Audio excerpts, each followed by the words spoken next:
frères et sœurs à l'Assomption, chers amis laïcs, bonjour. Nous sommes à Jérusalem. Derrière moi, vous pouvez apercevoir le cénacle, aussi la donation. Et c'est dans le cadre de la semaine de prière pour l'unité des chrétiens. J'aimerais vous partager quelques instants de notre histoire, de notre présence assomptionniste à Jérusalem et aussi le lien avec la mission d'Orient dans notre congrégation. J'aimerais commencer avec deux versets tirés des Actes des Apôtres qui nous rappellent ce qui s'est passé derrière moi. Le jour de la Pentecôte étant arrivé, ils se trouvaient tous ensemble dans un même lieu, quand tout à coup, vent du ciel, un bruit tel que celui d'un violent coup de vent qui remplit toute la maison où ils se tenaient. Nous connaissons la suite.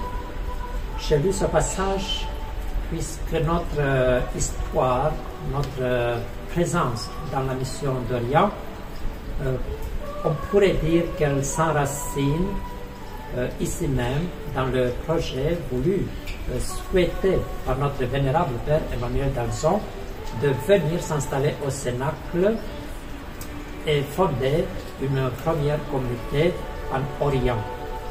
Nous sommes en 1862. Le Père d'Alzon, il porte ce projet, il pense sérieusement venir s'installer ici. Et au mois de mai de la même année, il se trouve à Rome. Le pape Pie IX le reçoit en audience privée. Et dans ce contexte, nous connaissons très bien la fameuse célèbre phrase du pape, à notre fondateur, Père, je bénis vos œuvres d'Orient et d'Occident. Nous étions bien évidemment en Occident, pas encore en Orient. En même temps, le pape propose et oriente de manière, disons, presque décisive notre fondateur, non pas vers Jérusalem et le Cénacle, mais plutôt vers la Bulgarie. Il y a ce désir profond d'accueillir les Bulgares unis à Rome, cette église aussi naissante, cette communauté chrétienne naissante qui fait le choix de se tourner vers Rome qui, bien évidemment, les accueille. Donc le Père Emmanuel d'Alzon, 1862, laisse un peu de côté ce projet de venir à Jérusalem, plus précisément au Cénacle. Et puis il va envoyer le premier religieux, le Père Victorin Galabert, la même année. La rencontre avec le pape a eu lieu au printemps, au mois de mai. Au mois de septembre, octobre, il a déjà préparé un premier religieux, le Père Victorin Galabert, qui va, juste avant la fin de l'année, à Istanbul, Constantinople, pour démarrer cette nouvelle présence à l'époque dans l'Empire ottoman. Il va falloir attendre une vingtaine d'années plus tard, en 1882, pour voir effectivement les premiers assomptionnistes arriver à Jérusalem avec des pèlerins. Et c'est à partir de ce moment-là, 1882, qu'on peut constater une présence réelle des assomptionnistes avec un projet d'accompagnement des pèlerinages ici même à Jérusalem. Et je voulais rappeler simplement que le vénérable Emmanuel d'Alzon pensait déjà de son vivant venir s'installer ici. Finalement, ça sera son successeur, le Père Picard, qui va venir s'installer de manière lente et progressive, mais le premier objectif étant de recevoir, d'accueillir des nombreux pèlerins qui voulaient venir pour réaliser cet acte de pénitence à Jérusalem. Le premier pèlerinage accompagné par le Père Picard, successeur Père Emmanuel d'Alzon, à la tête de notre congrégation, va ouvrir largement les portes de notre famille religieuse, ici même à Jérusalem. Plus ou moins 1000 pèlerins vont venir à Jérusalem, en Terre Sainte, et ça sera désormais une bonne habitude de notre petite famille religieuse qui va renouveler l'expérience tous les ans pour faire venir un maximum de pèlerins ici même à Jérusalem, en Terre Sainte. Pour accueillir tout ce monde, il a fallu bâtir Notre-Dame de France, une très grande hôtellerie qui pouvait accueillir jusqu'à 1000 pèlerins qui venaient découvrir les lieux saints, et c'était une véritable démarche pénitentielle. Il ne faut pas oublier que nous sommes à la fin du 19e siècle.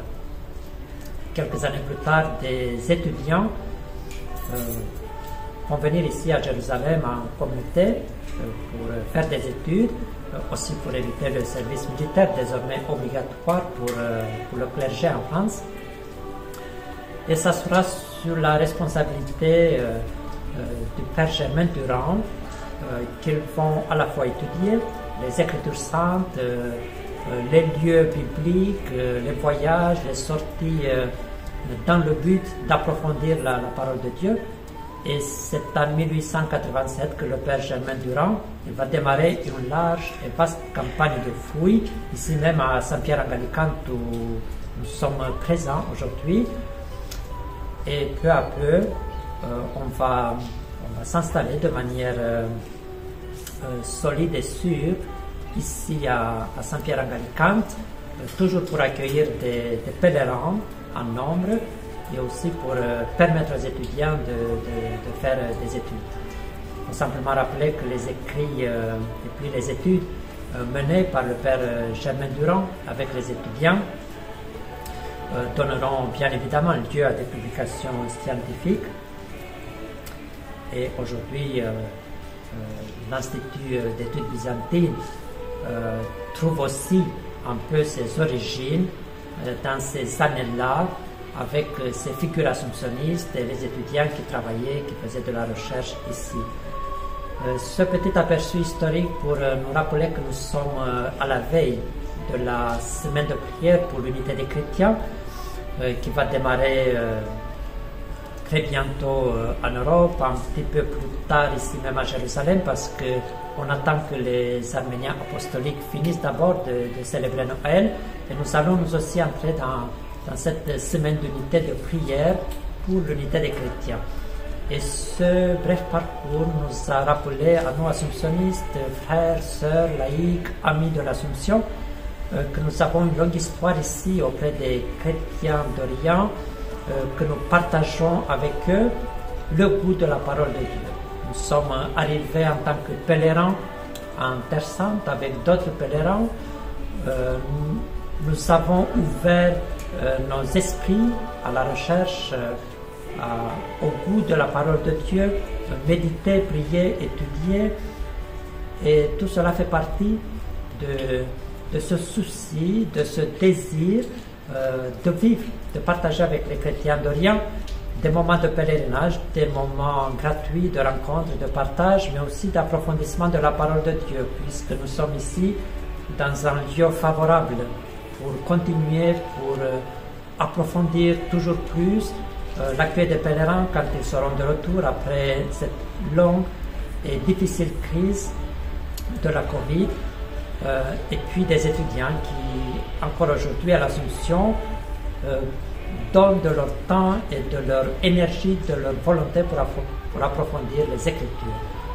Donc nous vivons cette semaine de prière pour l'unité des chrétiens à plusieurs niveaux.